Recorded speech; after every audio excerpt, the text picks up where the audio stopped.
बिस्मिल्लाहिर्रहमानिर्रहीम। अस्सलाम वालेकुम नाज़रीन, मैं हूँ साकिब बशीर। मेरे साथ मौजूद हैं सीनियर सहाफ़ी सोहेल रशीद साहब। अब बात करेंगे हम सिविलियंस के मिलिट्री ट्रायल्स के हवाले से। अपीलों पर समाअत थी सुप्रीम कोर्ट में और आज इस समाअत में बहुत अहम जो है वो हुक्म जारी किया गया है। सोहेल रशीद साहब से हम पूछेंगे कि आज की समाअत का पहले क्रक्स बताएं सोहेल रशीद साहब कि क्या ऑर्डर जारी हुआ है और कितने लोग जो है वो जेल से रिहा हो रहे हैं मिलिट्री कस्टडी से, और उसके असरात पे बाद में बात करते हैं। ऑर्डर क्या है आज का? देखें, ऑर्डर यह है कि मशरूत इजाज़त दे दी गई है अब सुप्रीम कोर्ट की जानिब से मिलिट्री कोर्ट्स को कि वो फैसले सुना सकती है उन मुल्ज़मान की हद तक जिनकी बरियत बनती है। ट्रायल में जिनके खिलाफ जुर्म साबित नहीं हुआ उनसे मुतालिक फैसले सुना दिए जाएं। ये इजाज़त अब मिलिट्री कोर्ट्स को सुप्रीम कोर्ट की जानिब से आज अपीलों पर समाअत करते हुए दे दी गई। कितने लोग हैं वो? 15 से 20 अफराद। अटॉर्नी जनरल से तफसील तलब की गई थी। उन्होंने आज बताया कि 15 से 20 ऐसे लोग हैं जिनकी बरियत बनती है। ट्रायल में उन पर जुर्म साबित नहीं हुआ और वो रिहा हो सकते हैं, लेकिन उसके लिए हमें 3 मराहिल से गुजरना है। पहले कोर्ट फैसला सुनाएगी, उसके बाद उस फैसले की मंजूरी होगी और उसके बाद उनकी रिहाई का जो है वो अमल शुरू किया जाएगा। ये वो मराहिल हैं जो अटॉर्नी जनरल ने बताए हैं। उसके बाद जो दीगर वकला थे इसमें फैसल सदीकी, एतजाज हसन, उनकी जानिब से ये पॉइंट आउट किया गया जी कि जो बाकी मुल्ज़मान हैं उनकी हद तक भी अटॉर्नी जनरल ने कहा था कि सज़ा 2 से 3 साल ही है। तो अगर ऐसा कोई रिलीफ मिल सकता है तो उनसे मुतल्लिक़ भी फैसले सुना दिए जाएँ बेशक, लेकिन कंडीशन ये होगी कि सज़ा चूँकि कम है तो उसको फौरी साथ सस्पेंड भी किया जाए। अगर सज़ा उनकी सस्पेंड हो सकती है तो उनके फैसले भी सुना दिए जाएं। इस पे अटॉर्नी जनरल ने यह कहा कि उनका जो बयान था 2 से 3 साल सज़ा वाला वो सब्जेक्ट टू एविडेंस था। अच्छा, हाँ, ये वैसे बयान तो उन्होंने बड़ा क्लियर दिया था कि इसमें मैक्सिमम पनिशमेंट जो है वो 3 साल होगी। तो ये आज कोई उसमें ज़्यादा संगीन, हाँ, उसमें फैसल सदीकी ने यह कहा कि अटॉर्नी जनरल अपने बयान से हट रहे हैं क्योंकि इन्होंने कैटेगोरिक स्टेटमेंट दी थी। हाँ। लेकिन पर्सनली मैं समझता हूँ कि वो तो मेन केस में दी थी। ठीक है, मेन केस तो खत्म हो चुका हुआ है, अब तो अपीलें चल रही हैं। ठीक है, तो पता नहीं अब उस स्टेटमेंट का यहाँ पे इतलाक होता है, असर होता है या नहीं होता। लेकिन जैसे शायद वहीद ने इस दौरान कहा कि हम अपना मुकम्मल इंसाफ का इख्तियार इस्तेमाल करते हुए इन लोगों को जमानत क्यों ना दे दें।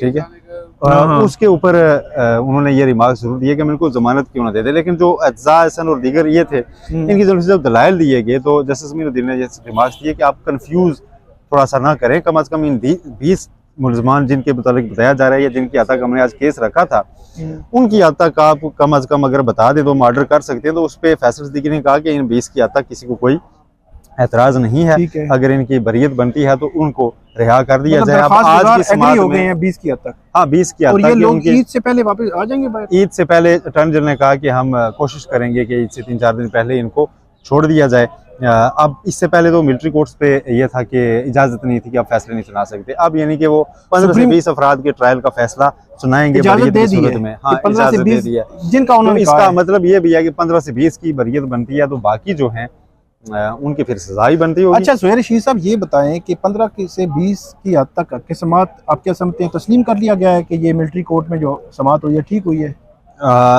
ये नहीं किया गया। हाँ। लेकिन इसका आप मतलब ये भी ले सकते हैं कि जब वो रिहा हो जाएंगे, गुज़श्ता समाअत पे ये पॉइंट आउट किया गया था कि अगर उनकी हद तक ये हो जाएगा तो फिर तो मान लिया जाएगा कि उनका दायरा इख्तियार है। लेकिन जस्टिस मीरुद्दीन ने ये रिमार्क्स तब दिए थे कि अगर हम कल अपीलों को खारिज ही कर देते हैं तो फिर ये असर बाकी नहीं रहेगा कि जी उसका इख्तियार है या नहीं है, क्योंकि अपीलें मेरिट पे भी हमने सुननी है। लेकिन मेरिट पे दलाइल जो है ना अपीलों पे अभी शुरू ही नहीं हो सके। आप आज मार्च का चौथा हफ्ता चल रहा है जब हम बात कर रहे हैं तो समाअत गई है अप्रैल के। अच्छा, समाअत गई है अप्रैल के चौथे हफ्ते। ठीक है, अपीलें दिसंबर में गालिबन फाइल हुई थी। साथ एक और पेशरफ्त सामने आई है कि एक अपील आज वापस भी ले ली गई है। बाकायदा खैबर पख्तूनख्वा गवर्नमेंट की अपील वापस लेने की इस्तदा बेंच ने मंजूर कर ली है। और खैबर पख्तूनख्वा हुकूमत जो वहाँ पर इस वक्त PTI के लोग हुकूमत में हैं, लोग मैं इसलिए कह रहा हूँ कि वो बैनर से हैं तो उनको ये रिलीफ मिला है कि वो अब अपीलेंट नहीं रह गए, वो इस केस से साइड लाइन हो गए और केस जो है अब अप्रैल के आखिरी हफ्ते तक गया है। यानी अपीलों के मेरिट पे दलाइल पे अभी फोकस नहीं है। अच्छा, एक बड़ा टेक्निकल सवाल है, ये बताएं कि अप्रैल में या मई में सुप्रीम कोर्ट अपील में ये करार देती है, अपील डिसमिस कर देती है। डिसमिस करने का मतलब ये है कि जो सिविलियंस हैं 104-5 उनके ट्रायल जो मिलिट्री कोर्ट्स में उनको कलअदम है। ठीक है, यही मतलब होगा ना? बिल्कुल। तो इसका जब ये मतलब होगा तो क्या ये लोग जो है दरमियान में रिहा हो जाएंगे जो ये दोबारा ATC में इनके खिलाफ केसेस और दोबारा से वो सारा शुरू से काम शुरू हो जाएगा, ये क्या सिलसिला है? 1 साल सजाएं तो वो वैसे ही भुगत चुके हैं, मतलब मई 2023 से वो हैं और मार्च है, तो 10 माह तो हो गए हैं उनको जेल में, मतलब हिरासत में। तो ये 10 माह कहाँ जाएंगे? क्या दोबारा से उनको गिरफ्तारियां हो जाएंगी? क्या ये बनेगा क्या? ये अब बहुत सा मामला खुल गया है।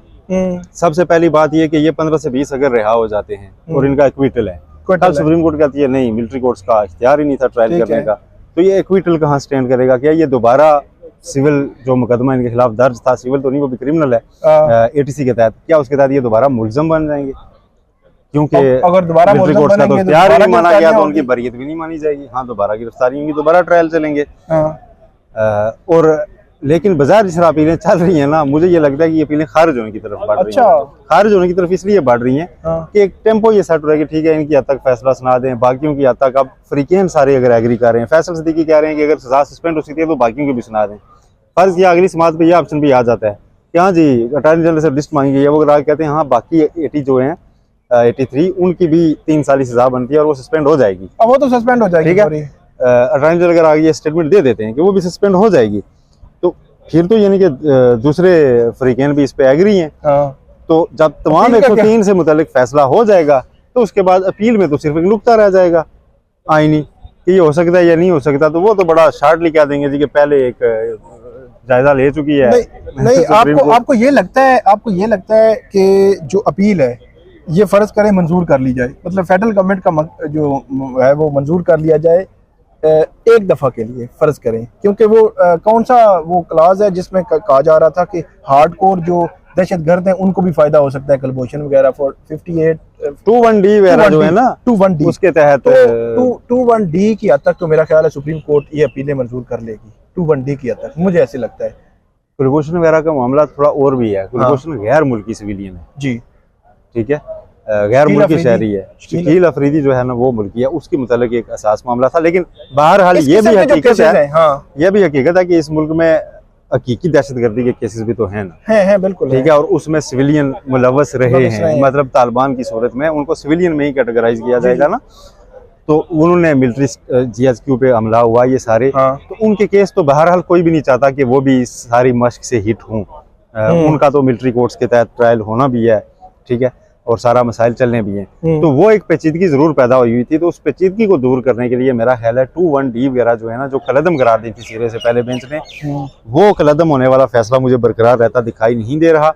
और सिविलियन का जो ट्रायल है उससे मुतालिक दोबारा फैसला आ जाएगा जी कि वो मिलिट्री कोर्ट्स में सिर्फ तभी हो सकता है जब कोई ऐसा हमला हुआ हो कि जिसमें अंदर उनका कोई राब्ता साबित हो, या वो ममनू इलाके के अंदर चले गए हुए थे, या वो आर्म्ड थे, या कोई इस तरह का ऑफेंस साबित हो।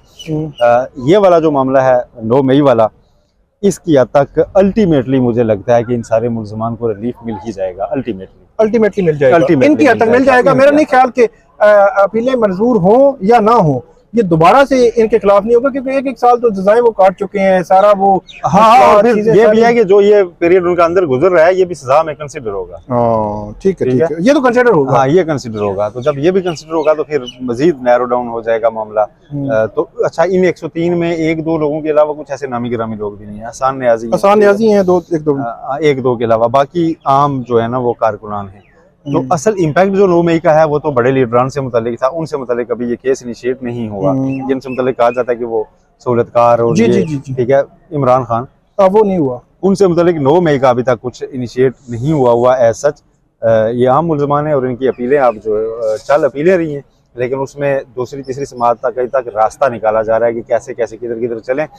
लेकिन बहरहाल जो बरी हो सकते थे वो अब ईद से पहले बाहर आ जाएंगे। चलिए, तो उनके पेरेंट्स के लिए तो यकीनन असल में जो फैमिलीज हैं, जो खानदान है, वो उनका मसला वो सिविलियंस में मिलिट्री कोर्ट्स में सिविलियन ट्रायल होने चाहिए या नहीं होने चाहिए, उनके लिए वो अपने प्यारे हैं जो 1 साल से जी। और दूसरी बात यह है कि बेंच ये बरकरार रहेगा। आप 2 समातें हो गई, एतराज किए हो तो जाहिर है उसे अटेंड नहीं किया, उस ऑब्जेक्शन और वो लाइव भी नहीं दिखाया गया और रिलेटिव्स को आने देने की जिस ने कहा, ये सारी वक्त का ज़ाया करने वाली चीजें, तो हम टाइम ज़ाया नहीं करना चाहते। हम चाहते हैं कि जल्दी जल्दी ये सिर्फ आखिरी बात बताएं कि सुप्रीम कोर्ट का जो बेंच है, बजाय इसके कि ये डे टू डे हियरिंग करके अपील ही डिसाइड कर दे, क्यों अप्रैल के एंड में डाल दिया है? ये अब ईद के बीच में छुट्टियां और ये वो फ्रीक्वेंसी भी पूछा जाता है कब डेट रखें, तो वो भी इतनी वो भी एग्री थे, ठीक है। तो अब इस दौरान मेरा ख्याल है होना तो और कुछ नहीं, ईद से पहले अगर सारे एग्री इसी पे हैं कि वो 20 भरी किए जाएं तो वही होने, बहुत बाकी उन्हें तो होना नहीं। बहुत शुक्रिया सुहेल रशीद साहब ने बड़ी तफसील के साथ बताया कि मिलिट्री कोर्ट्स में जो सिविलियंस के ट्रायल थे उनके हवाले से बड़ी अपडेट आई है। अटॉर्नी जनरल ने भी कदरे कुछ यू टर्न लिया है, लेकिन एक जो है वो अच्छी खबर यही है कि ईद से पहले कुछ लोग जो है बाहर आ जाएंगे, लेकिन इस पूरे केस का फेट क्या होगा, फ्यूचर क्या होगा, ये अभी डिटरमिन होना बाकी है। बहुत शुक्रिया सुहेल रशीद साहब। नाज़रीन, आप हमें फीडबैक दीजिएगा। अल्लाह हाफिज़।